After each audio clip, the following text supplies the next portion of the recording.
Hey everyone, Todd from Sideshow Effects once again, and in this video I'm going to show you the installation and navigation of our Illustrator Pro profiles for the Stream Deck Plus device. I'll be going over each step of the installation process and what you need to do to get things up and running, as well as a little bit of assignments that you will need to do in order to access the different parts of the Illustrator interface. Now I'm going to be demonstrating this on the Macintosh system. The installation setup procedure is almost the same on the Windows system, but there are some key differences and I'll point those out as we go along. And once you have the pack installed, what you'll be able to do with this suite of profiles is using the dials, you'll be able to move your objects around, zoom the canvas, you'll be able to control the different color values with your dials, both in the Adjust Colors palette and in the Color Panel palette. You can access the parameters in many of the effects that are shipped with Illustrator. You'll have access to controlling different parts of your type as well. So with that said, let's get rolling on how to get everything set up. So the first thing you'll want to do when you've downloaded the pack from Sideshow Effects is you're going to need to install the keyboard shortcuts. Now this comes with a set of keyboard shortcuts so that the shortcuts we have programmed in the profile line up with shortcuts in your Illustrator software. Now as mentioned on our product page, these are built with an English QWERTY layout. So if you're using a layout different than the English QWERTY layout, some of these shortcuts will not be assigned correctly and you'll either need to change them manually yourself both in the Stream Deck profile and in Illustrator so they line up, or you'll need to work with an English keyboard layout. Now it should be noted that this profile was built with Illustrator 2023 and we took advantage of the new introduction of how Illustrator handles keyboard shortcuts. We do recommend that you use Illustrator 2023 version 27 and up to take advantage of all of the shortcut commands that we have in this set. It will work with earlier versions of Illustrator, but you will find that some of the shortcuts are not mapped correctly and you would need to map them yourself. So first things first, to install the keyboard shortcut, go to your download folder from Sideshow Effects.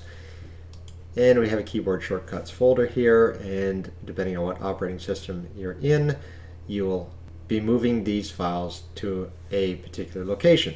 Now being that I'm on a Mac at the moment, the location for this file to be deposited in is right here. You can see the path is your hard drive, users, your username, library preferences, your version of Adobe Illustrator, it may be different than what I'm currently on, and the English US folder. Now you may be using a different language. If so, that's where you'll be putting this folder. So we are in this English US folder. I would just take this file, drag and drop it into that area. I already have it there, so I'm not going to repeat that process. Now the keyboard shortcut location on the Windows system is your username, app data, roaming, Adobe Illustrator, your version, settings, and English US if you're using the English layout, x64, and your keyboard shortcut file will go in here.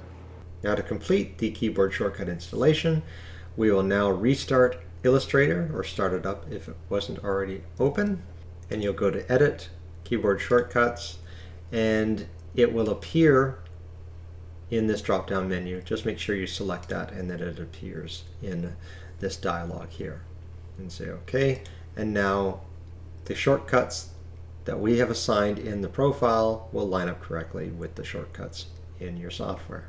Now the next thing we need to do is we're going to install our plugin that we ship with the pack. And it's a very simple process. With your Stream Deck software open, you'll double click this file. It'll ask you to install. You just click install and it will load in. I already have it installed, so I'm just going to cancel out of that.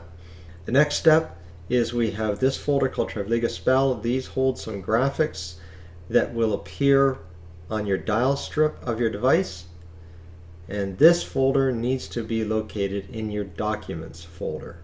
So both on the Mac and the Windows system, it goes into your Documents folder. So you just click and drag this I'll open my documents here. And so my documents folder, it just goes right into the root of your documents. You can see I have it here. Now if you already have a Trevliga spell folder in your documents from one of our earlier packs, then what you can do is you can just open this folder and drag the mouse plugin into the Trevliga spell folder that you already have.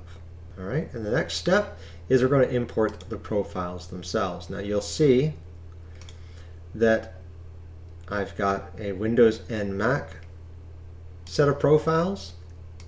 If we open this up, we can see that we have 8 profiles that are included in this pack, and they will all link to each other. So I'm on the Mac right now, so what I would do, it's the same process on the Mac or Windows, but since I'm on the Mac, I'm going to double click each one of these with my Stream Deck software open, and it will automatically load in.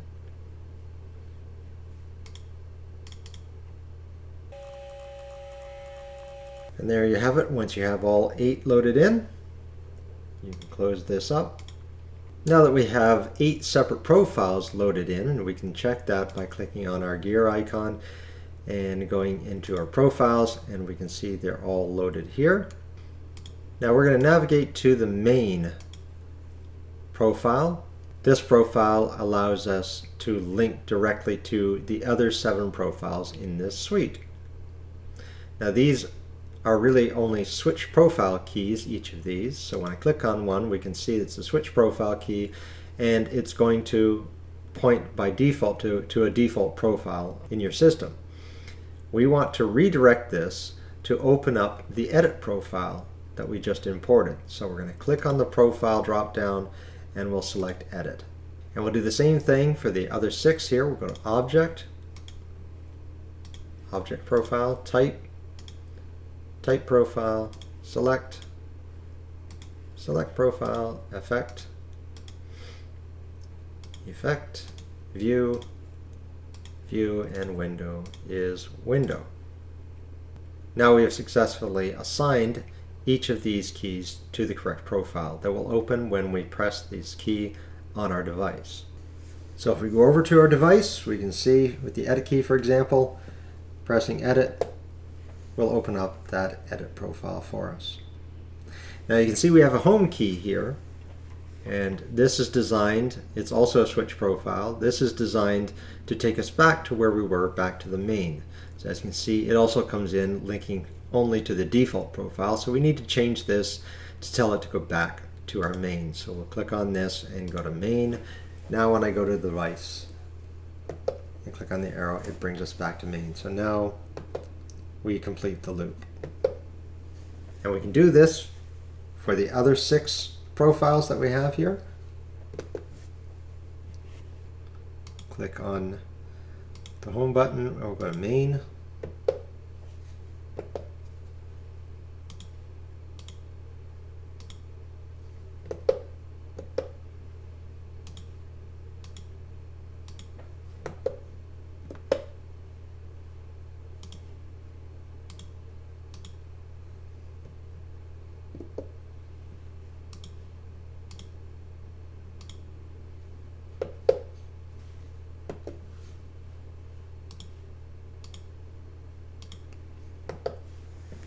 And there you have it. We now have the profiles all set up to each other. Okay, so let's take a look at what we have here in the profiles. Now on the main page, you can see we have the 7 profile links that we've just set up. But also with the dials, you can see that we can move our currently selected objects. Now here, let's open up Illustrator. And just very simple box here. With it selected, adjusting the dials allows us to move it back and forth. And you can see this is a fine movement. It's moving in small increments. If I want to move horizontally in larger increments, I go over here to the 3rd dial where we can move it back and forth. And the same thing with vertical. We can move it up and down, small increments or larger increments. Okay, so let's enter into the edit profile. And in this video, I'm going to concentrate mostly on what the dials can give you. You can explore at your leisure all the different shortcuts that we've also included in each of these pages. And you can see by swiping the dial strip, we have more shortcuts available to us on those 8 keys above. So the dials here, you can see that with the first dial we can zoom our canvas in and out. We can navigate our different documents that we currently have open. I can select through the different layers with this dial. By pressing each of these dials, you can see there's a small icon in the corner of each of these commands here. They also have an additional function. So just the way we can zoom in and out with this dial, by pressing it, that fits the entire document to our current screen. We can still zoom back in. The second dial, by pressing this gives us the information of the currently selected document. Now the third dial, pressing in, will select objects of the same type. Now, I don't have any in this current document, but that's what that function will be. Now if we look over on the fourth dial here, we have a saturate control. And by pressing on the saturate screen, our saturate dialog box pops up, and we can just control our saturation. And by pressing in the dial, we can close the dialog and enter the value. Now also we have control of our individual color channels here. Now my document is currently in RGB color space, so if I click on RGB color balance, it opens up a new page for us. And I can click on adjust color balance to open up the color adjust dialog, or you can select any one of the 4 dials and click on its screen, and it will do the same thing. And our adjust colors dialog pops up, and you can adjust red, green, blue, and luminance with the 4 dials just by starting to rotate. And if you want to see a live preview of what you're adjusting, click on preview, and that turns on that checkbox. Now when we make our controls, it will give us a live update. As you can see right now, we're adjusting fill and stroke at the same time. Clicking on each one of these, that will turn off stroke, and now we're just going to be adjusting fill. Turn off fill, turn on stroke, and now we're just adjusting the stroke. Now we can do a conversion to grayscale, hitting convert, and we'll just select this down to show us the grayscale option. Now by controlling the 4th dial, we can adjust the grayscale value, and we can convert back if we choose. And pressing in any one of the dials will enter that value and close the dialog. We can go back out, and you see we have the same thing but in the CMYK color space. So if I take my CMYK document here, and it's the same thing, you can press on any one of the dial screens and start making your adjustments on the cyan, magenta, yellow, and black values. You can choose to have a live preview.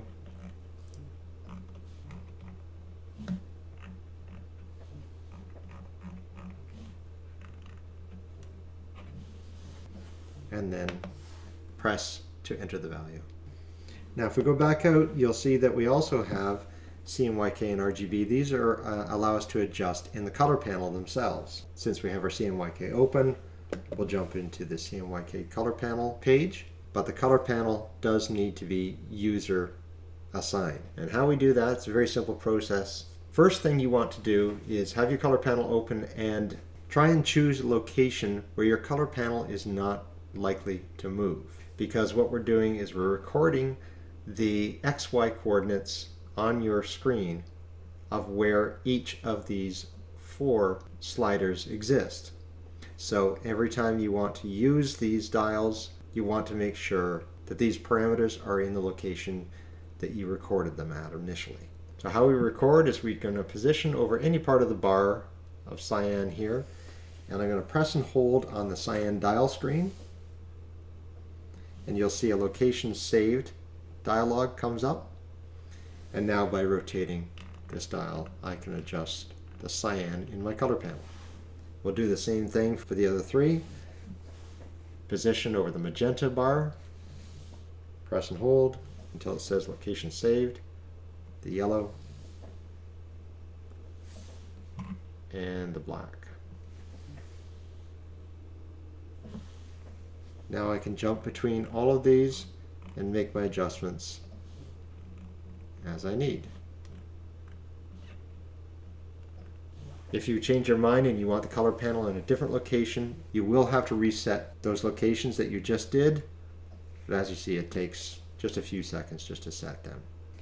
And when we go back out, you'll see that we have the same thing, but for the RGB color space. So if we can move over to our RGB document, and we'll switch this to display RGB.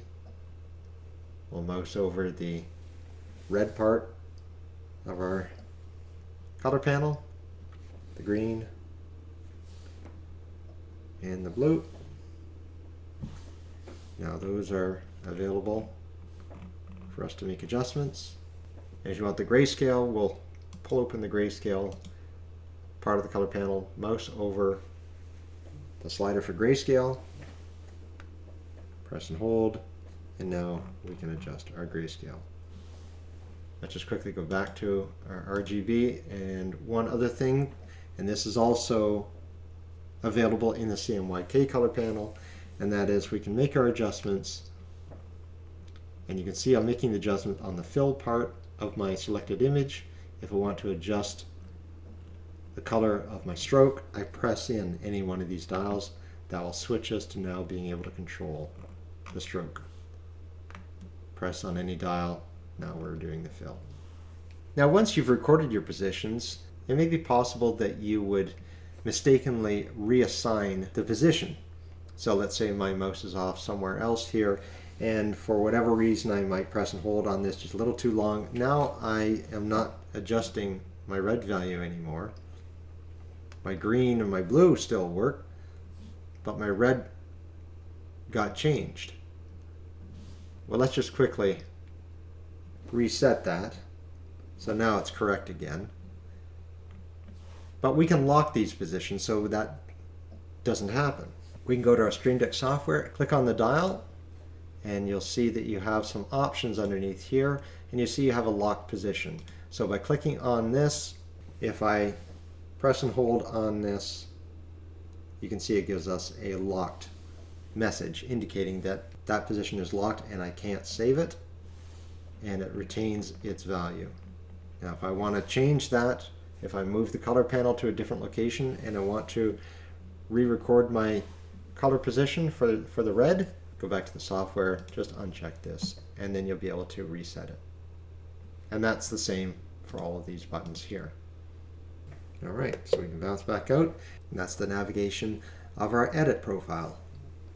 And going through the different pages, you can see we have plenty more shortcuts for you to work with. And back to page 1. And pressing our home key, we go back to the main profile. Now let's jump into Object. Now Object is the largest profile in this pack. We have 10 pages of shortcut commands, and you can see I'll swipe through all sorts of different parameters for you to be able to access very quickly. But you will have noticed that the dial strips on pages 1 and 2 are different from the rest of the profile. So let's go into detail as to what they offer. So with our object selected, by clicking on the dial screen, we get the rotate dialog box, and rotating allows us to rotate. And just as in all of these set parameters, like the ones we showed earlier with adjusting color, I can move this dialog box anywhere I want on the screen, and my value will still be able to get moved. Now you see the second dial, we have 4 parameters that are assigned to this one dial. And you would press on each part of the quadrant to enable that effect that you want to adjust. The active one is indicated by a green triangle in the corner, as well as it being highlighted. So you can see this parameter right now is currently active. If we press on it, we open up the dialog box for move, and rotating the dial allows me to move in a horizontal fashion. Clicking on vertical allows me to adjust the vertical. Next one allows us to adjust distance, and then we can adjust the angle. And of course, pressing in the dial, as always, enters the value and closes it. The third dial works the same way. Clicking once, we get the shear dialog, and we can adjust the angle of our shear. Pressing and just rotating once will select the horizontal axes. Same thing with the vertical, just clicking on that and rotating the dial once will select vertical, and then we can adjust our angle with the fourth parameter. Now on the fourth dial, clicking once allows us to move scale. When we rotate, we're adjusting in the uniform. Clicking in the middle, we now will adjust horizontal, and vertical will allow us to be adjusted. Swiping over to the second page, you'll see we have our document zoom, and we can adjust our different layers up and down. On the third and fourth dials, this allows us to access the different parameters of split into grid. So I'll click on any one of these and our dialog box opens. I'm going to turn on preview here, and by rotating the dial I can adjust how many numbers of rows. Press on G for gutter, and I can increase the gutter, increase the height, and the total allows me to adjust the width. And if I wanted to, I could then press on the columns and make some columns here. Let's increase the guttering between those.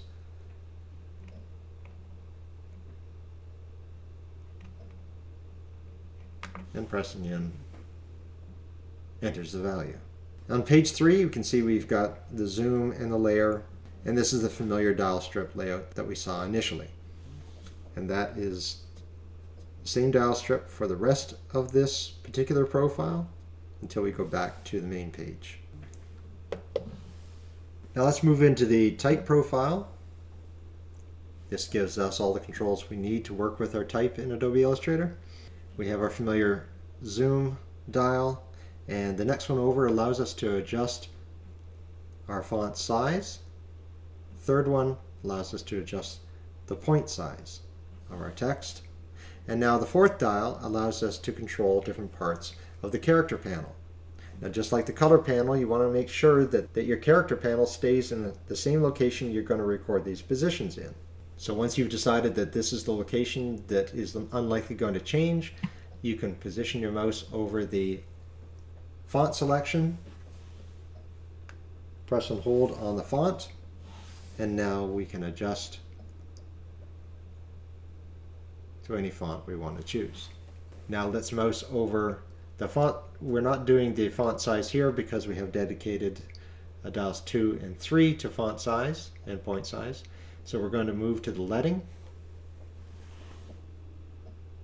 Click and hold on leading. Now we can adjust our leading between our lines. Mouse over kerning. Press and hold on the kerning. Let's select in between two characters here. And we can adjust the kerning in between those two characters. And then we'll move to the tracking. Press and hold. Now we can adjust the tracking of the entire text. Now this fourth dial control appears on all 3 pages of this particular profile. Now since you've already set the parameters for the first one, you don't want to have to go through and set the parameters again for page 2 and page 3. The easiest way to do that is just go to your software. I'm on page 1. These are the parameters that I've already set.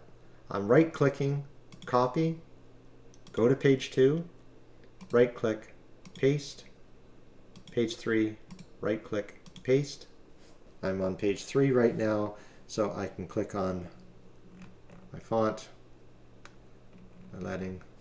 Those parameters are all the same now. The select profile gives you a couple pages of selection for your various objects, and the dial strip remains the same for these 2 pages. Same dial strip as we've seen before. Now we can get into Effect, and this allows us to apply and adjust the parameters of many of the effects in Illustrator. So with our object selected, clicking on the first one brings up the round corners, and adjusting allows us to round our corners. Enter. Next one over allows us to adjust feathering. And the third one allows us to adjust our offset path. Now on the second dial, the first image allows us to adjust our twist.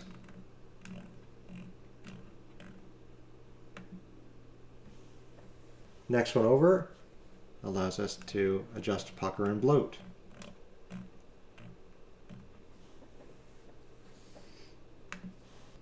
The third option here allows us to control the size of zigzag, and the next one over allows us to adjust the ridges.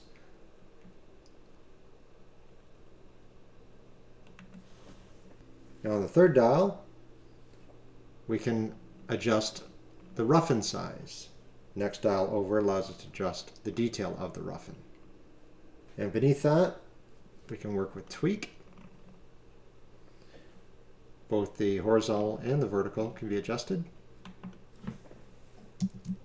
And on the fourth dial, the first option is our Gaussian blur. We can adjust our radial blur. And we have a couple smart blur controls here for both the radius and the threshold. Swiping over to page 2 here,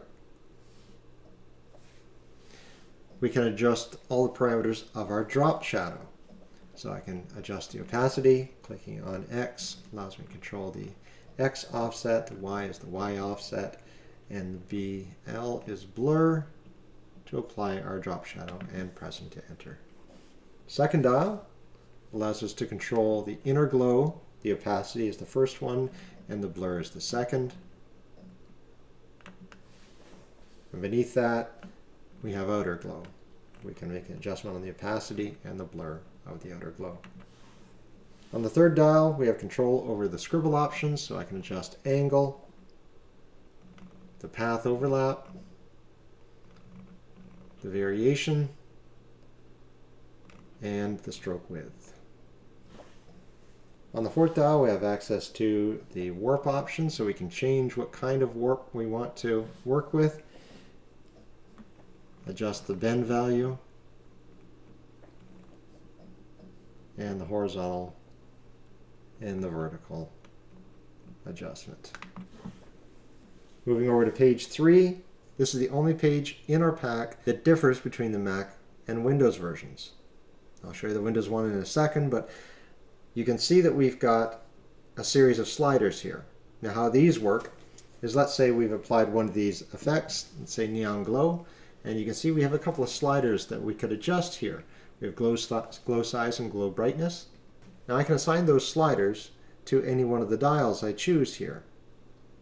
So by mousing over the slider itself, pressing and holding slider 1 for example, and this will allow me to control this parameter, and I can do the same thing with brightness. Just has to be on the bar somewhere. Press and hold on the second one. Now I can adjust the glow brightness and move back and forth between size and brightness to make my adjustments. And pressing in the dial allows us to enter that effect. And you can do that for any one of the parameters. You can assign these slider keys to anything you like. Now over here on the Windows system, you can see that our third page dial strip looks a little bit different. And that's because we've been able to enact the shape options here. So by clicking on the first one, it brings up our shape options. And by rotating the dial, we can immediately start adjusting our horizontal or vertical shape options here. Currently set to rectangle. Pressing in the dial confirms that. Undo that, second dial over. Gives us our ellipse shape options. We can make some adjustments here. Undo that, and the third dial, of course, will give us our rounded rectangle. Now the view Gives us the same familiar dial strip that we're used to on 3 pages with the different shortcuts pertaining to the view menu. And same thing with window. We have 2 pages here of window related shortcuts with the familiar dial strip. So that's it. That's our Illustrator Pro pack. It gives you a lot of control over your color, gives you control over the effects, gives you control over your objects and your layers. I do hope it's going to help you out in your illustrations and your artwork. As always, thanks for checking us out, and we'll talk to you soon.